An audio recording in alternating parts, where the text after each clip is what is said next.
Oprah Winfrey is on Ozempic, and she got rid of her Weight Watchers stock, which was, from a financial point of view, a good thing because Weight Watchers stock is tanking. And the reason it's tanking is because of medications like Ozempic. Here's the lesson to learn about Ozempic and about weight loss surgery.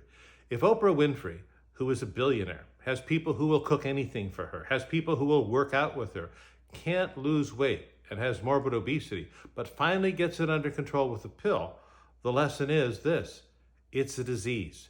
It is not a lifestyle. It's not something that people choose. It isn't because you ate too much chocolate cake or ate too many carbs or ate too many whatever. It's a disease, and the disease needs treatment. And right now we have a couple of forms of treatment: the injectables, Mounjaro and Ozempic, and we also have weight loss surgery.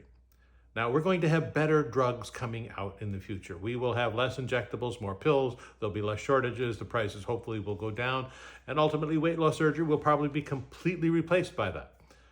The point, though, of this is, what do you eat when you're on these medications, which you should be on for life? And the answer is you have to eat a nutritious diet.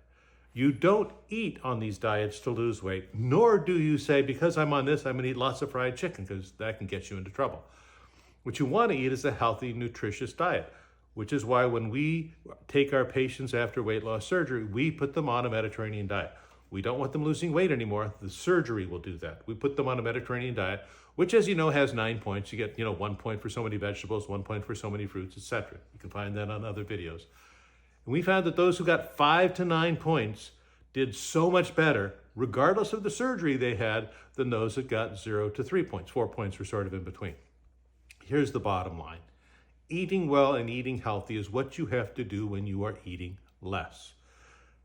You should focus on eating healthy, on having good nutrition in your body, because those kind of great diets are what are going to sustain you in the future and provide health in the future.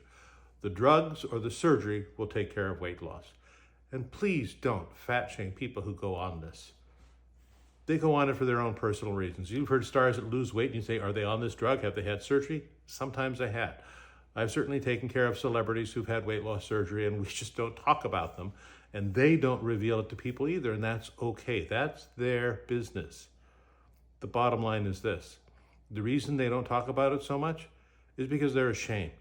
Because they think that because they had to have surgery or they have to have a medication, that it's a problem with them. It wasn't a problem with Oprah. It's a disease she had. She couldn't have prevented that any more than she could have prevented pneumonia.